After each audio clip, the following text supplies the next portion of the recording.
Key learning process. We know that learning is an important psychological process and it determines the human behavior. It is a permanent change in behavior that occurs as a result of experience or reinforced practice. In this video, we will learn the key learning processes. Before going to the details, please remember to subscribe this channel. And please do watch other videos in this channel and do share it with students and those who love learning psychology. Thank you. The major learning processes are reinforcement, extinction, generalization, discrimination, and spontaneous recovery. What is reinforcement? It refers to anything that increases the likelihood that a response will occur. Psychologist B.F. Skinner, he coined the term reinforcement in 1937.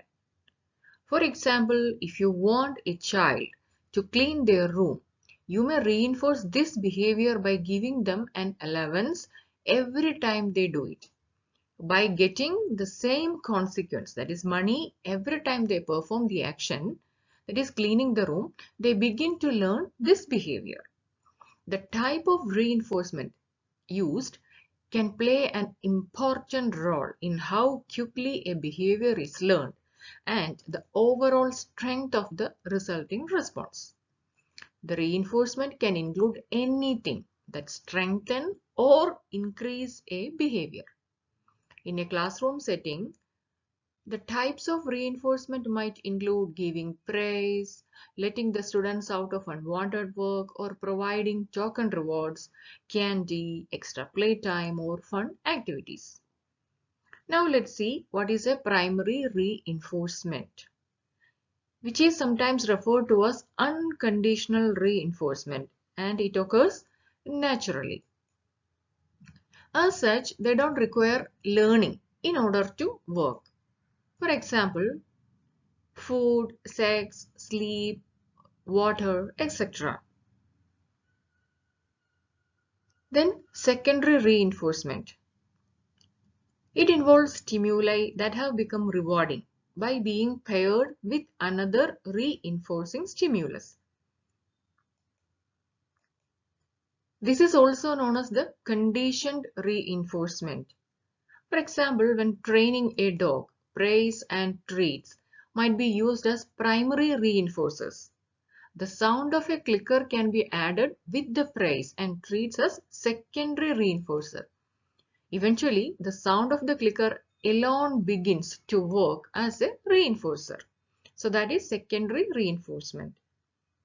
Then positive reinforcement.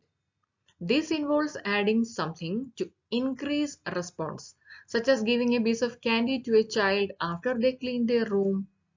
Then negative reinforcement. This involves removing something to increase a response, such as cancelling a quiz if students turn in all of their homework for the week. By removing the aversive stimulus, that is the quiz, the teacher hopes to increase the desired behavior, that is completing all the homework. So this is about reinforcement. Then comes extinction. The term extinction was coined by the Russian physiologist Ivan Pavlov. In psychology, extinction refers to the gradual weakening of a conditioned response that results in the behavior decreasing or disappearing. In other words, the conditioned behavior eventually stops. For example, imagine that you taught your dog to shake hands. Over time, the trick becomes less interesting. You stop rewarding the behavior and eventually stop asking your dog to shake. Then the response becomes extinct and your dog no longer displays the behavior. Extinction learning serves as the foundation of exposure therapy, which is commonly used to treat pathological fear. And this extinction is usually accomplished by withdrawing the unconditioned stimulus. The conditioned response is weakened and the target behavior eventually stops and becomes extinct. So a learned behavior is disappeared. Then comes generalization. In psychology, the tendency to respond in same way to different but similar stimuli, that is known as generalization. For example, a dog conditioned to salivate to a tone of particular pitch and loudness will also salivate with considerable regularity in response to the tones of higher and lower pitch, that is to the similar sound. In the classic Little Albert experiment, the researchers John B. Watson and Rosalie Rayner, they conditioned a little boy to fear a white rat. The researchers observed that the boy experienced stimulus generalization by showing fear in response to the similar stimuli, including a dog, a rabbit, a fur coat, a white Santa Claus beard, and even Watson's own hair. Instead of distinguishing between the fear object and the similar stimuli, the little boy became fearful of objects that were similar in appearance to the white rat. And this experiment has been subject of much debate and controversy in the recent years. So generalization is a tendency to respond in same way to a different but a similar stimuli. Then discrimination. It involves the ability to distinguish between one stimulus and the similar stimuli. In generalization, the response will be towards the similar stimuli also, but here a distinguish or a difference is made, is understood when a similar stimuli is presented. It means that responding only to certain stimuli and not responding to those that are similar. For example, your cat being able to tell the difference between hearing you open a bag of chips and you opening a bag of cat treats. The stimulus discrimination, it plays an important role in learning process. Being able to discriminate between the stimuli allows you to respond to the correct stimuli without generalizing the response to other stimuli. While we take the example of the little Albert, the young boy was conditioned to fear a white rat, but he displayed fear response upon the presentation of similar white furry objects. So there the generalization happened.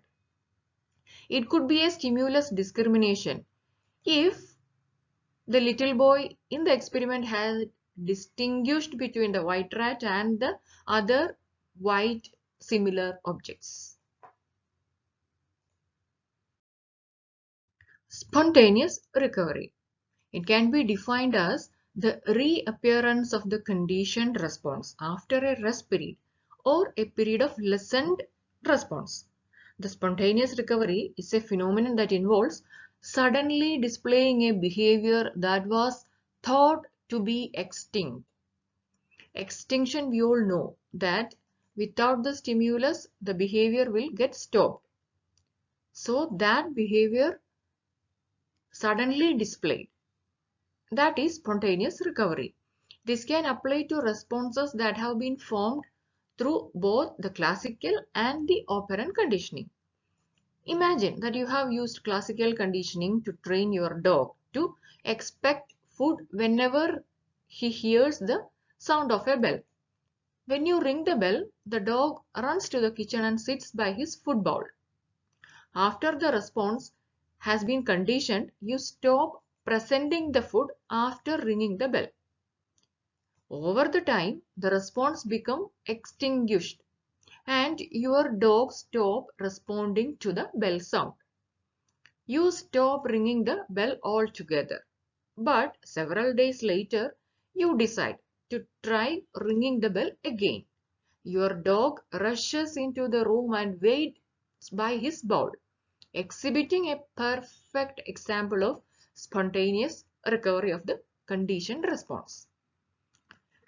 This phenomenon demonstrates that extinction is not the same thing as unlearning.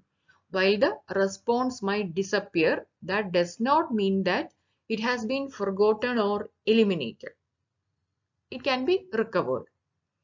Numerous cycles of extinction followed by recovery. It usually results in progressively weaker response. Spontaneous recovery may continue to take place, but the response will be less intense.